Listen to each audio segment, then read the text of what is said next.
بسم اللہ الرحمن الرحیم الصلاۃ والسلام علیک یا سیدی یا رسول اللہ وعلی آلک و اصحابک یا خاتم النبیین۔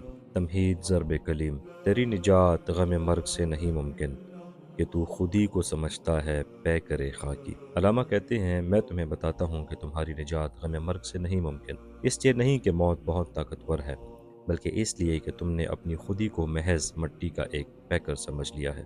تم نے خود کو مٹی، گوشت اور سانس تک محدود کر دیا، اس لیے موت تمہیں فنا نظر آتی ہے۔ میں تمہیں جھنجھوڑ کر کہتا ہوں کہ خودی مٹی نہیں، یہ وہ امانت ہے جو خدا نے تمہارے اندر رکھی ہے اور جو فنا کے قانون سے بلند ہے۔ جب تک تم اپنی حقیقت کو خاک سمجھتے رہو گے، تم موت سے ڈرتے رہو گے، کیونکہ خاک کا انجام خاک ہی ہوتا ہے۔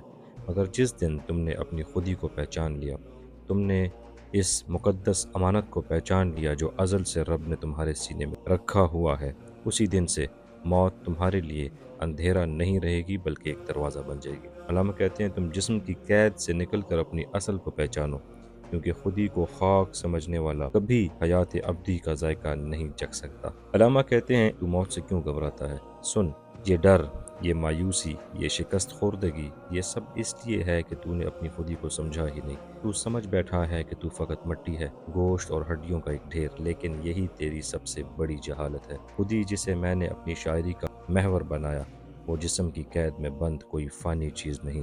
خودی وہ چنگاری ہے جو آدم علیہ السلام کے اندر خدا نے پھونکی، وہ کن کی تجلی ہے، وہ ربانی امانت ہے جو نہ مٹتی ہے، نہ جھکتی ہے، نہ ڈرتی ہے۔ تو اس خاکی پیکر کو اصل سمجھ کر موت کا رونا روتا ہے۔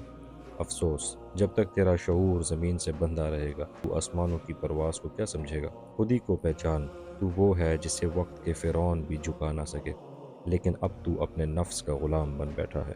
میں کہتا ہوں مرگ کا غم صرف اس کا ہے جو خود کو صرف مٹی سمجھتا ہے۔ جو یہ جان لے کہ اس کی اصل آسمانی راز ہے، اس کے لیے موت صرف ایک پردہ ہے، ایک دروازہ ہے، اس عالم کی طرف جہاں حقیقی زندگی منتظر ہے۔